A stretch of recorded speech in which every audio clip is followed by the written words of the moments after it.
Fear the counterfeits, not the creator. Grace and peace, everybody. We've reached the last part of this 5-part series, Fear God. We end this series looking at fearing God in the context of actual fear. Like we're talking about phobia fear. Remember, this is not what the angel is inviting us to do, as we learn in Revelation 14, 6 and 7. But at the same time, the Bible is afraid of some things. There are some things we are encouraged to be afraid of, and that's the counterfeits, not the creator. For example, in 2 Corinthians chapter 11, verse 3, he says, I fear, lest by any means, as the serpent beguiled Eve through his subtlety, so your mind should be corrupted from the simplicity that is in Christ. This is something to be afraid of, and that's to be deceived from simplicity to complexity, to be going from believers to being beguiled. That's something to be afraid of. That is why Adam and Eve should have had a godly fear of that tree. But they lost that by virtue of listening to the temptations and listening to those temptations that were actually deceptions, and those deceptions got them into a world of hurt. And that same threat exists for all of us even today. We're being told to fear being beguiled. Over here in 2 Corinthians chapter 12, verse 20, we're being told, for I fear, lest when I come, I shall not find you such as I would, and that I shall be found unto you such as ye would not. Lest there be debates, envyings, wraths, strifes, backbitings, whisperings, swellings, tumults. We're not supposed to be afraid of God. But all that stuff that's listed in that verse, that's some scary stuff. That's some horror movie material. Because the idea of this strife, these backbitings, these tumults, this infighting, these are the things that we actually should be afraid of.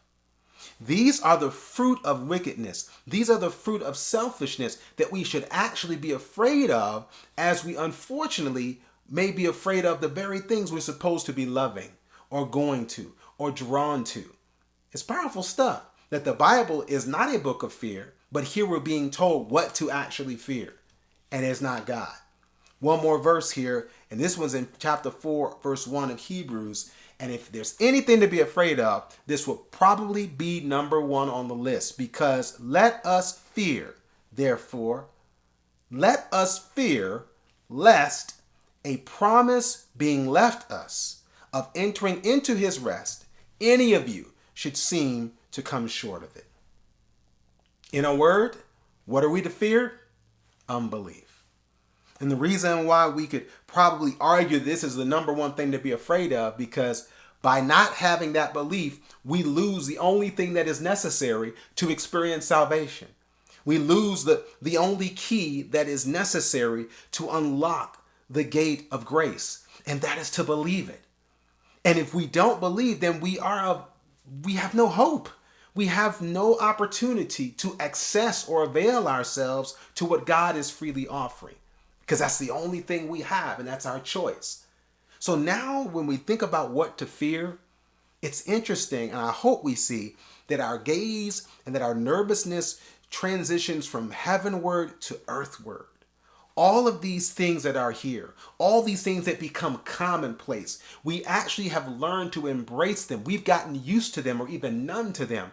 I'm praying that the Lord will revive in us a sensitive nerve of fear, and that fear of those things that separate us from here, those things that we normally call sin, those people, unfortunately, who choose to live that way.